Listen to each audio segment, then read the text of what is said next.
अच्छा दीपक सर, आज आपने देखा है कि बिहार सरकार ने शिक्षक बहाली में एक नई संशोधन लाया है, जिसमें बाहर से आने वाले अभ्यर्थियों को भी योग्य ठहरा दिया गया है। आप इस पर क्या कहना चाहते हैं? ये तो बहुत अन्याय हुआ है हम सब अभ्यर्थियों के लिए, इसलिए क्योंकि हम सब अभ्यर्थी बहुत मेहनत किए हुए हैं। अच्छा। कम से कम बिहार में नहीं भी तो सीटेट पास 5 लाख अभ्यर्थी होंगे जी। जैसे हम लोग जानते हैं। 4 साल से गर्दनी बाग में आंदोलन किए बहाली के लिए, अभी तक बहाली आई नहीं।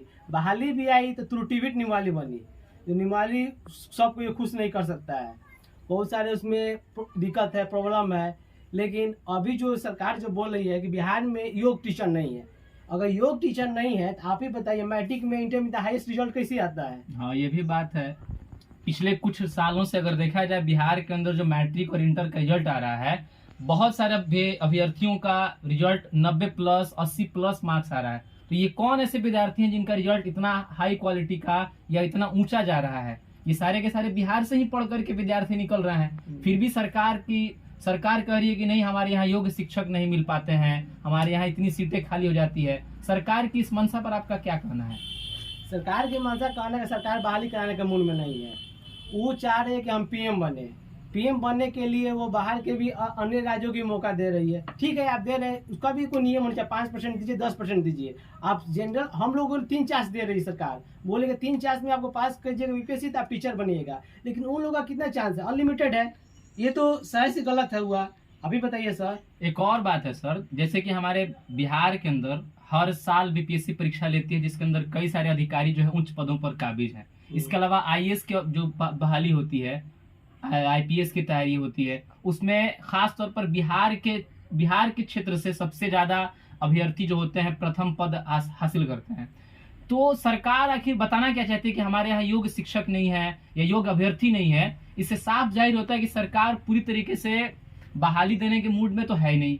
ऐसा तो साफ जाहिर होता है। सर कहावत नहीं है, आप बैल मुझे मार, वही कहावत है नीतीश कुमार की। वो पीएम बनना चाहते हैं, इसलिए वो अपना मानसिक रूप से क्या बोलते हैं उसको, विक्षिप्त कह लीजिए। हाँ, विक्षिप्त कह लीजिए जी। ये स्थिति हमारे राज्य की है। अब मान लीजिए कि सारे अभ्यर्थी लोग रात को पढ़ करके इतनी मेहनत कर रहे हैं।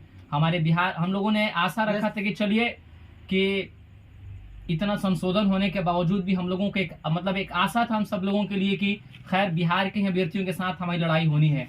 अब बाहर के भी अभ्यर्थी जो आने वाले हैं, ऐसा कोई राज्य हमको नहीं लगता है कि हमें बाहरी मान करके अपने राज्यों के अंदर हमें नौकरी देने के लिए मूड में रहती हो। लेकिन बिहार सरकार की जो मंशा है, नीतीश कुमार जी चाहते हैं कि हम पीएम पद के लिए उम्मीदवार के रूप में खड़े होते हैं तो पूरे भारत से अभ्यर्थियों को बुलाएंगे। तो हमारे यहाँ हमारी वोट की राजनीति करना चाहते हैं, ये बिल्कुल ठीक उसी तरफ जा रहे हैं। वोट की राजनीति के लिए वो बाहरी अभ्यर्थियों को हमारे राज्य में बुला रहे हैं, जिससे हम सबके लिए परेशानी का एक कारण बन रहा है।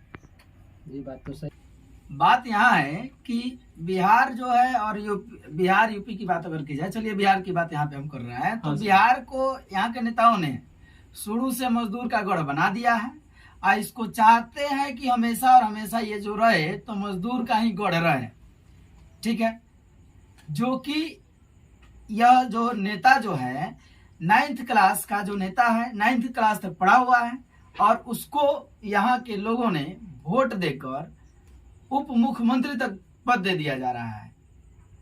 यहाँ पे जो लोग रह रहे हैं उनको ये सोचना होगा, बिहार वासियों को सोचना होगा कि जब यहाँ के नेता जो है तरह तरह का नियम, यानी फॉर्म भरने का डेट आ गया, फॉर्म भरा जा रहा है, कंटिन्यू है, और उसके बावजूद भी संशोधन पर संशोधन हुआ। और पिछली बार देखा जा रहा है कि रोज एक नया संशोधन हो रहा है। पिछली बार में क्या हुआ, मात्र 6 मंथ के लिए दिसंबर 2019 वाले को क्या किया गया सर, छाटा गया। जबकि ये जो फॉर्म फिलअप यानी भरा गया था, जो भी प्रक्रिया चालू हुई नियोजन की प्रक्रिया, दिसंबर के बाद ही, क्योंकि 2 साल केस चला उसके बाद चला।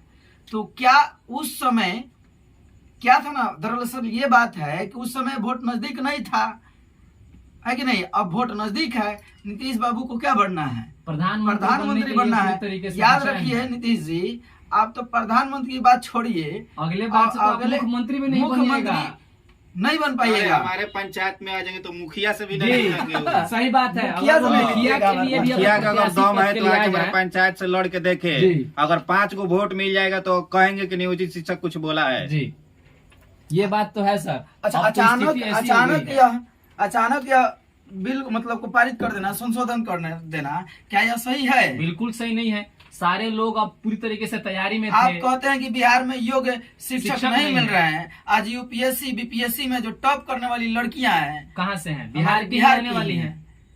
इस तरीके से अपमान हुआ ना सर, मान लिया जाए कि एक तरह से अपमान बस होगा, बिहार का अपमान युवाओं है। को एक ये आज जो बयान आया वोट है देने शिक्षा के लिए, मंत्री का यानी सर, वोट बैंक की यह बातें हो रही है। बस जी, बिल्कुल। नीतीश जी को बनना है पीएम। याद रखिए, आप जीवन में कभी पीएम नहीं बनने वाले हैं। अब तो यहाँ पे सही सर ने बोला कि मुखिया हमारे यहाँ ये वार्ड पंच भी आप नहीं बन पाइएगा, इतना स्थिति दावा ऐसी ठोक के हम आती कह है। देते हैं।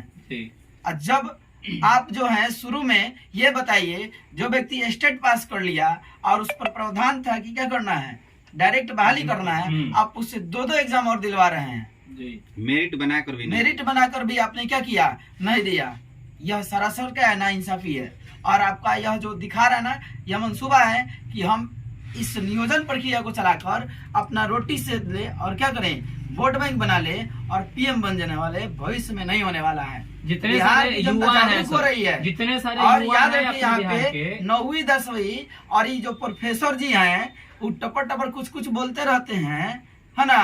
वो कितना योग्य है वो खुद समझ रहे होंगे। वो कितना योग्य है वो खुद समझ रहे हैं। जिस उनका प्रकार का बयान क्या आज होता आज है, जिस प्रकार का वो बयान योग्य उन्होंने बयान दिया है नहीं होता सर, है। एक तरीके से देखा जाए तो पूरी तरीके से बिहार के नौजवानों का, बिहार के लड़कियों का जो आईएएस में टॉप की हैं, उनका अपमान है।